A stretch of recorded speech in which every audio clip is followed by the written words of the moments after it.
Yes, welcome to Bikes of Rye and to my review of this, the all-new 2023 Honda XL750 Transalp.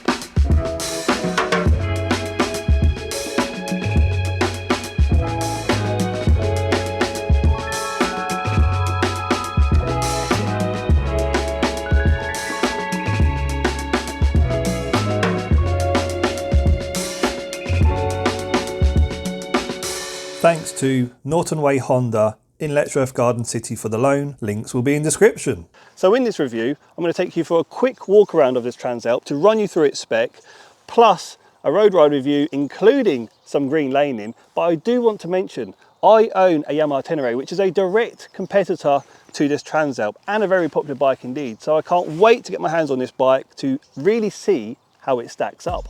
Now this latest XL750 Transalp is powered by an all-new 750cc short-stroke 270-degree 8-valve parallel twin. With a single camshaft resulting in a lightweight and compact cylinder head and fewer rotating parts, Honda also take a step further too with their innovative balance shaft weights to minimise vibrations. To help keep the Transalp in check, we have a front wheel size of 21 inches, two 310mm discs with two piston calipers and ABS. Front suspension are Showa 41mm upside down forks, which are non-adjustable. I should mention that this demo is fitted with some of the many optional extras available, such as this crash bar and spotlights. The windscreen on the Transalp is fixed in one position. As for the fuel tank capacity, well, that is 16.9 litres, and Honda claim an average of 67 miles per gallon, along with a range of 249 miles.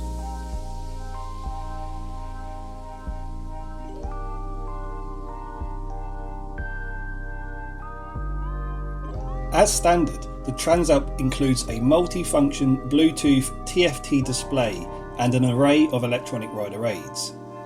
Using the left-hand switchgear, we can toggle through the menu.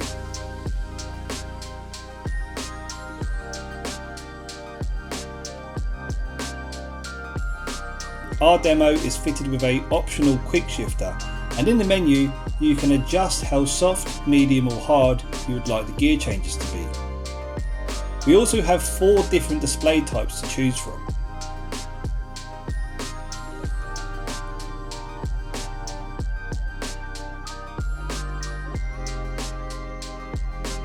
Rear suspension is a single shock, which is only preload adjustable.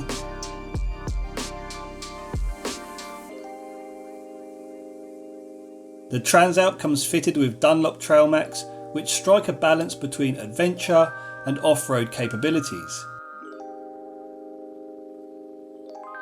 And the rear brake is a 256mm disc, single piston caliper, also with ABS. So how is a Transalp for seat height?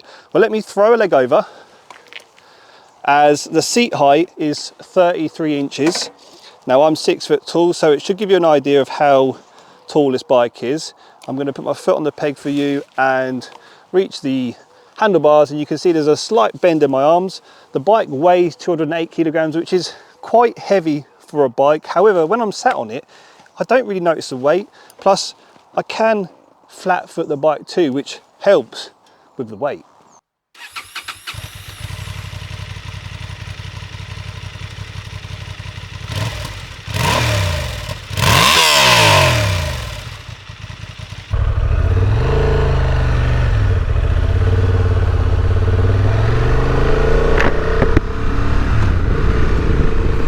Now I guess I'll first want to start off by talking about the obvious, and that is the Transalp's comfort. Because actually it was one of the first standout things I noticed, in that I really am digging the seating position. It's a very relaxed riding position. As you see when I sat on the bike to demonstrate the seat height, there's a nice little bend in my arms, and the seat is lovely and soft, and you sit that little bit lower in the bike. Now the Transalp is pretty much based on the latest Honda Hornet. It shares the same engine and the chassis on the Transalp is just slightly modified, basically to make it that bit stronger for light off-road use, and of course the suspension is that bit different too, but ultimately it pretty much is the same bike. But I'm gonna say I absolutely loved the Hornet when I rode it. I've ridden that bike twice and I rate it highly. However, I am noticing the throttle is a bit jerky on this bike. I'm finding it a challenge to ride smoothly at slow speeds. It's just the throttle's that bit too snatchy for me, and I don't think I noticed that on the Hornet. Funny thing is, a lot of people reviewed the Hornet and mentioned that they thought the throttle was snatchy. I mean, yeah, it was a little bit, but not as bad as this. And I wonder, did they take on board Honda the fact that the Hornet needed a bit of finessing? I mean, talking of finessing, I feel like I need to finesse the throttle on the Transalp. And actually, with the rider modes we are in standard at the moment, if I flick to rain, what happens is the throttle improves massively. Rain mode is how you want the Transalp to ride in standard mode. You see that initial pickup, the power comes in nice and smoothly, and it makes for a better ride, a more comfortable ride. It's just a shame that, yeah, of course, when you put it into your sport modes or your standard modes, it's just a bit too jerky. As for wind protection, I'm finding that it's a bit blustery, it's a bit of wind noise. The screen is not adjustable, so that's the highest setting.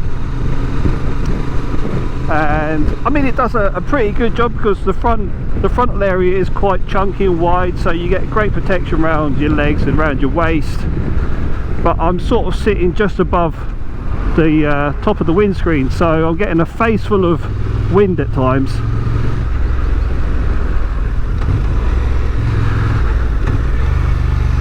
I mean, it just dives into roundabouts.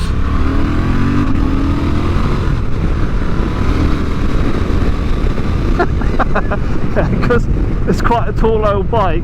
When you're banking over, I feel like it feels like it's going a lot quicker than you're actually travelling, just because of that sensation. How about we demonstrate the performance? Now we're in 4th gear, we're sitting at 30 mile an hour, full throttle, and that was in standard rider mode. We don't have full power. However, if we flick over to sport mode, now we do have full power. So in sport mode, 4th gear, full throttle.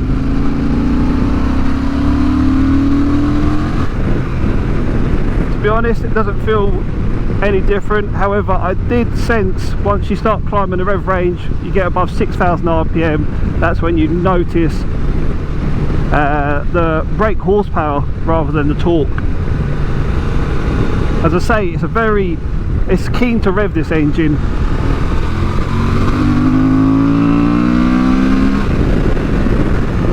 I mean, you can ride it like a like a middleweight sports bike. It's crazy.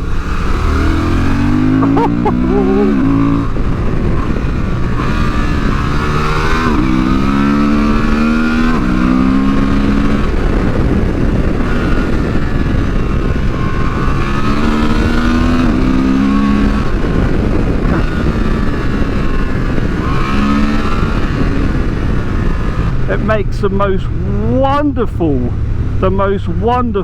intake noise.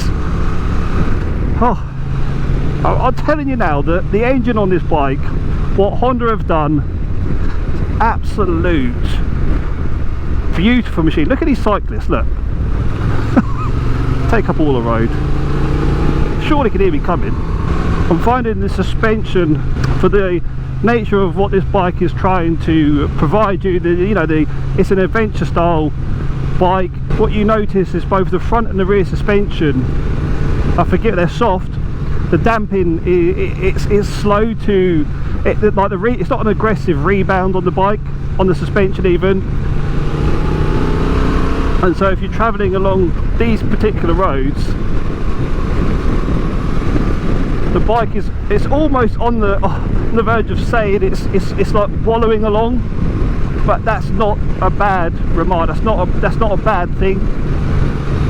You know, with the up and down quick shifter, and as an owner of a Yamaha Tenere, you cannot get a quick shift on the Tenere. Maybe you can get an aftermarket installation, but as standard or as an upgrade from the factory, it comes with no quick shifter. And riding the Transalp, the bike overall, you know, it isn't all kitted out with fancy tech.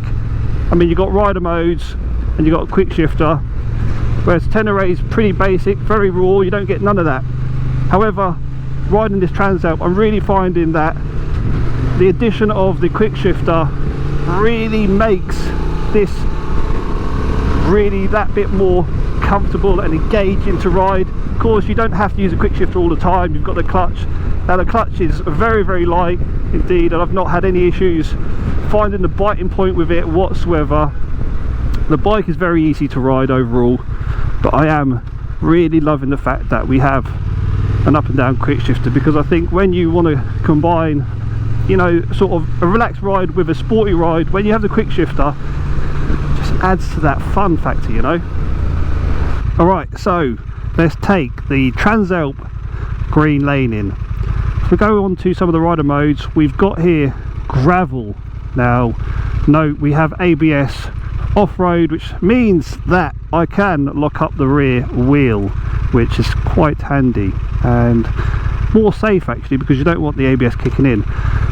I think the Transalp overall at most is designed for these conditions off-road. Anymore, I think you'd be asking too much of the Transalp. And actually I think, you know, the fact that the rider mode implies gravel suggests that that's what Honda are saying this bike will mostly do. Anymore, and really you got to think of if you want any more off-road capability, then I think you need to consider another bike. Standing up on the Transalp seems pretty good. I feel confident riding it along this. You know, this gravel. It's hard pack, and the bike. Oh, traction control is kicking in a bit. So actually, yeah, interesting.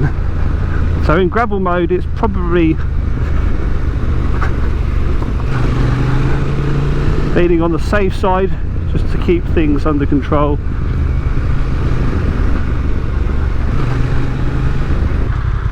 But I will demonstrate how intrusive the electronics are. So first gear here, right, full throttle.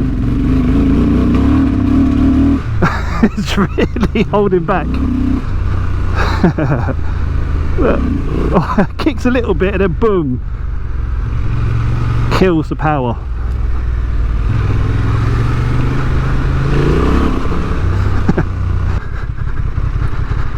You know, the weight of the bike as well, 208 kilograms if I remember correctly. The weight's pretty low, you know, in comparison to my Tenere. Tenere, you're sat on top of the bike and the weight's high up. Well, not so much with the Transalp. Now we're back on road, so we'll go to sport mode, and here we go.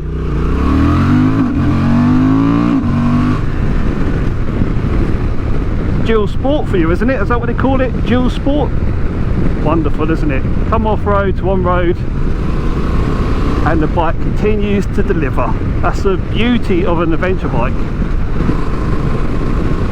Okay, quick summary of the Honda Transalp XL750. I mentioned at the beginning of this review that I own a Yamaha Tenere, which is a fantastic bike in its own right.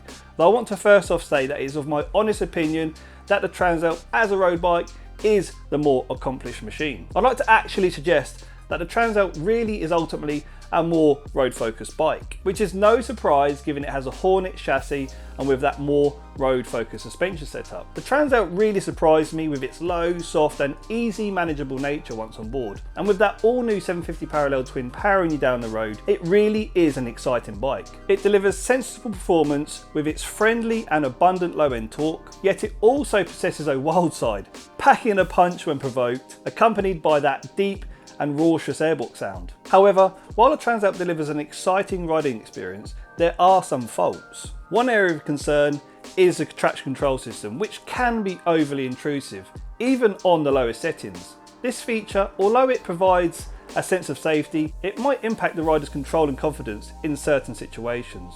Another aspect to consider is the throttle response, which could use improvement, particularly when riding at slower speeds. The throttle's on-off application can present challenges, requiring careful control and adjustment. Despite this, the Honda Transalp XL750 remains a versatile adventure bike that offers incredible value for money, manageable handling and a powerful engine. While it may not be the most competitive off-road offering or feature flawless throttle response, it still provides an enjoyable and confidence-inspiring ride. Anyway, I hope you enjoyed this review, and if you'd like to see more from me, then please check out this suggested video on your screen. And with that said, I'm going to end this one here. Thank you ever so much for watching, and I hope to see you on another one very soon. See you later.